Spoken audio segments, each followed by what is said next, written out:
చెప్తాను.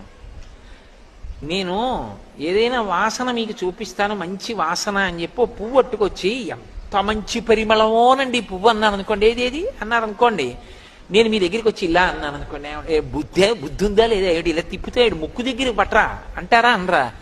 ధూపానికి తిప్పడం ఎందుకండి ఇలాగా?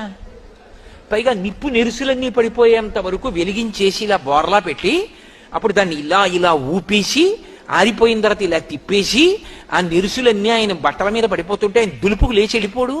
నీ దిక్కుమాలిన పూజ, నువ్వు ఎవడబుచ్చుకుంటాడు రైదని? ఎందుకు ఆ పూజ? అసలు భావనేది ఆవిడ మహాలక్ష్మి, ఆవిడ కూర్చుంది, నేను ధూపం ఇస్తున్నాను ఆవిడికి.